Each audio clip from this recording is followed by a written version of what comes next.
we got a pretty bold title on this video because we know a lot of you are trying to get rid of early extension. We're going to show you why you need early extension. So let's get on the same page first with what most golfers tell us they think early extension is. Right. All right, so let's get you address. Okay, so you've got an angle between your legs and your torso here. Okay. All right, let's go to backswing.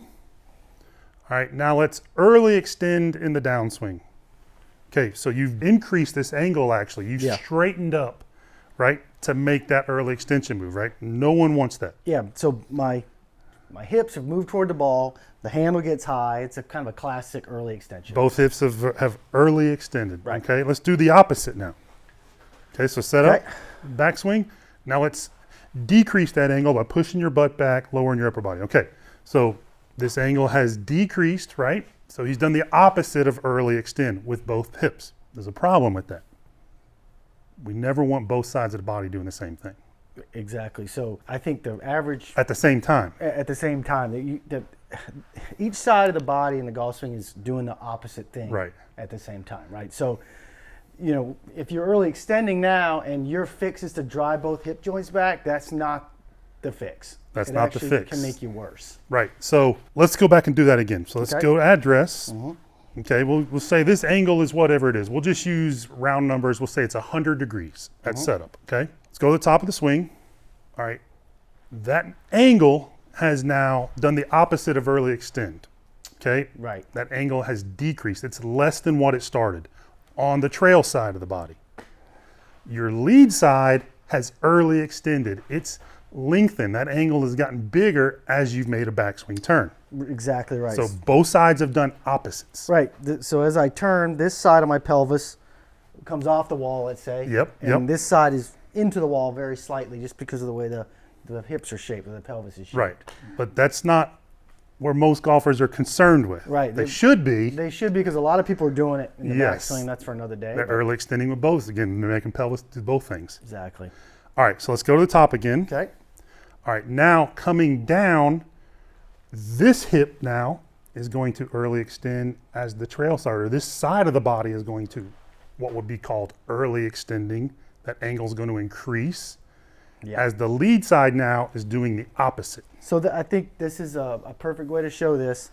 Instead of driving both hips back, what you should be thinking about is the right one coming off the wall, right side of your rear end off the wall, and the left one now has the ability, just from the natural motion, to be on the wall back here. Yes. But you have to feel like you're early extending with your trail side here to make this happen. Yes. That's what allows the left side to get to the wall. Right, so that's what the best players in the world do. Now, the other option, we see golfers doing this, okay, is to shove both hips back. The problem is we don't get rotation when that's happening. Or if we do, it's more of a where the sacrum goes back rotation. Yeah. Okay, again, not something we see with great players. You can do that if if that's your option. You can do anything you want in the golf swing. We're just sharing with you what the best players in the world do who are able to rotate well without early extending. Yeah, you don't want to be starting down and backing your hips up in any way. You just don't see it with the in an effort to keep both hips back to start the downswing. Exactly. So one side of your body has to early extend in the downswing while the other side does the opposite. The same in the backswing. It's just on the opposite side of the body. Yeah, and this is a better way to think about it. Yes. If you're in the mindset, oh, I'm going to not early extend, so you have this, I see people practicing this in their pre-shot routine, that's a major steepener. If I shove both hips back, that is a steepening motion. So you have to make some kind of contorted move here to get this club down to the ball, and it's just not natural. So if you can let this one, your trail side, be on the wall in the backswing, let it come off the wall on the downswing and your lead side on the wall, that's more of a natural movement, and it doesn't help you get the club or cause the club to get really steep. It's conducive to rotation. Exactly. We've added golfers in their 70s quite a bit of rotation by just teaching them that both sides of the body doesn't do the same thing. When we walk, one leg's going back, one leg's going forward, right? We always are doing opposite movements on each side of the body. I think a lot of times it's simpler in our brains to think my hips go forward, so I'm just going to throw my hips back. Yeah. Your hips moving forward means you got half of it correct. The difference is the lead hip's got to go back while the trail hip goes forward in the downswing, and then vice versa in the backswing. And 10,000-foot view, you still have to have the club in a good spot. Right. And we've talked about that before, but this is all things being equal. If you got this club in a pretty good spot and you're trying to shove your rear end back, that's killing the rotation in the swing, and also more than likely it's going to have you kind of backing up.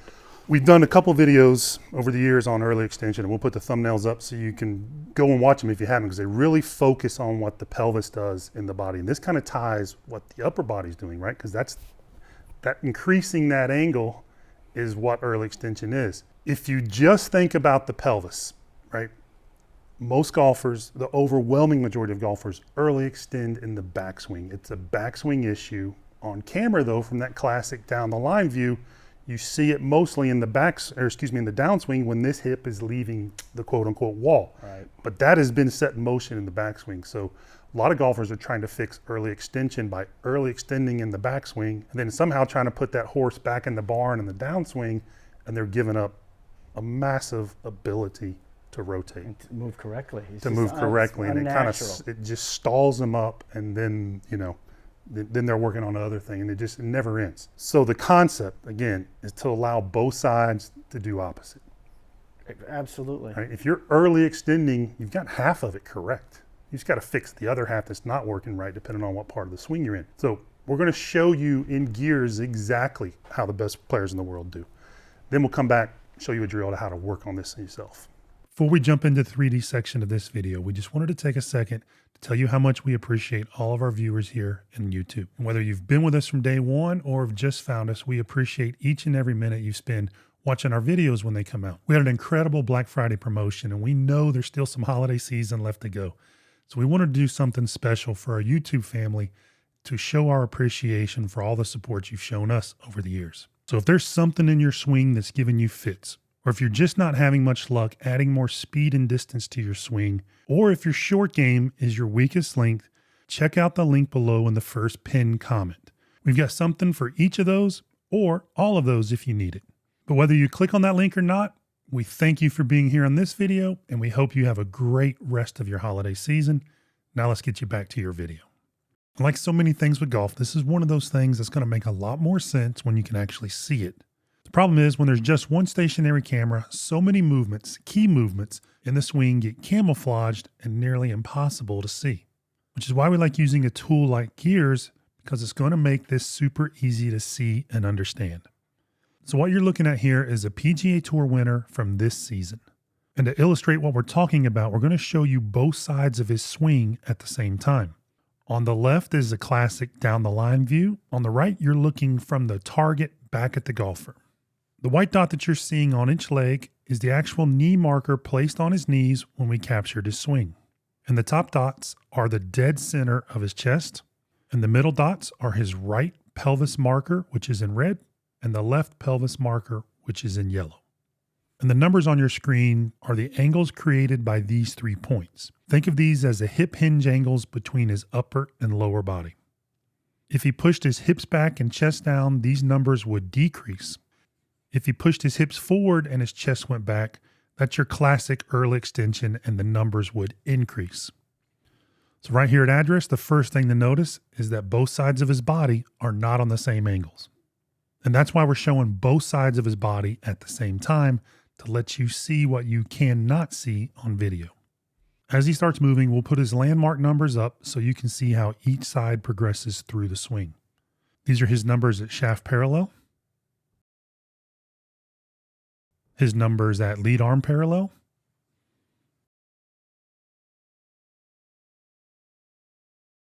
and these are his numbers here at the top. And what we can see from this is that his right side has flexed 16 degrees from address to the top of his swing, while his left side has extended 21 degrees. So really before the downswing even starts, this is the opposite of what many golfers tell us they're trying to do in their backswings. So already this is where some of you are getting off the rails with your intention, but what happens from here takes a lot of people by surprise. So just from the top to lead arm parallel coming down, his trail hip has already extended 13 degrees. Now remember, it only flexed 16 in the entire backswing. While that was going on, his left side did the opposite and flexed 16 degrees. But the numbers here aren't the important part. You're not going to know these numbers when you swing, but what is important is the movement, meaning he is not flexing and pushing both hips back at any point in his downswing. That's a movement we see golfers trying to do every single week. As you'll see in a minute, it's not what happens in great swings, nor is it at all necessary to do to stop early extension. In fact, your trail side of the pelvis needs to be extending straight away if you want to move your pelvis like the pros you see on TV. As he makes the way to the start of his delivery here at shaft parallel, you can see he's continued extending and lowering his right side as his left continues to flex and lift. Then here at impact, his numbers are now reversed from where they were at the top. So everything you've seen so far is from two static camera angles, down the line and from the target view. Now let's take a look at what each of these landmarks would look like if the camera is actually moved and stay dead perpendicular to each side of his pelvis. So it's quite a contrast to see these angles from their true face-on perspectives when the camera actually rotates with the body. Despite this golfer making very typical tour player moves, we want to show you some more examples of winners from this season. All these players do the same thing in the backswing, so let's look at the rest of these guys from the tops of their swing down. As you're going to see with the driver, the movements are the same, but the numbers get a lot bigger. And at impact, these 3 points nearly form a straight line. It's hard to be more extended on the trail side than what you're seeing here. So to recap, extending both sides of the pelvis is not a good idea. Just like trying to flex both sides of the pelvis is not a good idea either. You're looking at 5 winners from this year. None of them are moving both sides of their pelvis the same direction during their swings. The choice is really up to you. You can choose to do what wins on every tour in the world week after week, or you can try to do whatever is popular at the moment on the socials. Now, of course, we recommend doing what these guys here are showing you. It's the reality of what happens in great swings. It's a proven way to get open and rotated, and it's a lot easier on the body. All right, so now you see how that happens in real swings with best players in the world. Now let's talk about how to do it. We need some awareness here first. Yeah, so we have a wall here. Okay. It's our trusty It's blue a cushion. portable wall. It's been in many videos. Yes. So if you can do it at home against the wall, if you have something like this, that's fine too. Put the club behind your back like this. If your shoulders are too tight for that, just hold it up in the front here. Get your posture for like a 7-iron basically. Okay.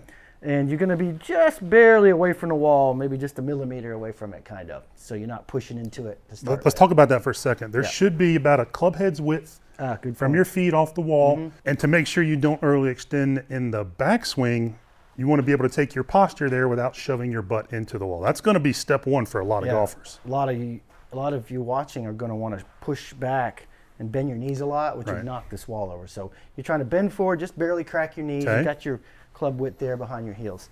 You're going to take your lead shoulder across you don't need to drive it down. Just take it across. You have a little angle built in at address. And when you do that, this side will just brush the wall a little bit, but the key here is allowing this lead side to come off the wall. That's step one, right? Right. That gets you where you need to be at the top. You said something very important there. Go back to the setup. You moved your lead shoulder. Let's do this from face on. Yeah.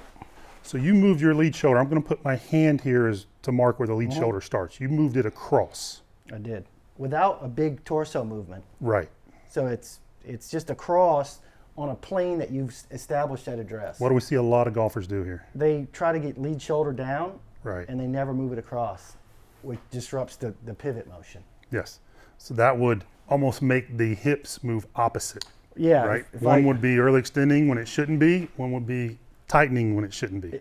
Exactly, and it puts the hips almost too steep of an angle. Yes. So left lead shoulder across, you'll barely brush it here with your trail side rear end. Lead side is off the wall. You can't see it as good at this point, but I'm definitely not keeping both sides of my rear end on the wall. Okay. So that's the top. Well, that's where most of you are going to fix early extension at, is just by doing this better in the backswing. Now let's talk about the downswing. All right, so I'm at the top of the swing. As I start down, my hips, unwind just fractionally earlier than everything else. As the knees start to change, the lead side of my rear end goes back towards the wall. My trail side comes off the wall. So that's the whole discussion point of this video, is that you have to let your trail side early extend in order to do this properly and get yourself positioned the right way. Yeah, the angle between your thigh, hip joint being the fulcrum of the angle, and the torso, that's early extending, that's growing, that's standing up in the downswing. Yeah, you're extending this Yes. under you as the lead side Yes. is into the wall. That angle is hard to see probably, but it's pretty much gone at this point, just from the leg action and the way my pelvis is moving. The trail side's moving off the wall here. That's exactly right. It's impossible to see when the camera doesn't move with the body. That's why it's hard to see this That's stuff why without this 3D. is done wrong by so many golfers, us included. We've done Yeah. this. We fought this for many years growing up playing the game to try to not early extend. Who hasn't worked on that? I spent literally a year practicing Right. this before I hit every ball, and all I ended up with is my toes off the ground. Legs at locked out, impact. toes weight into the I had heels. no rotation at impact. It just about ruined me. Yeah. So wrap your head around the concept. That's number one. The concept should always drive the tactics, and then create the awareness. It's a very simple movement to do once you're not trying to move the pelvis, so each side of the pelvis in the same direction. It's so hard to convince golfers they're doing too much in the swing most of the time. Convince them to do less. Once you just create this awareness in your swing, you start to add the club into it, and you start to chip balls, you start to hit balls. You're going to see early extension the correct way start to show up in your swing, and the wrong way start to disappear from your swing.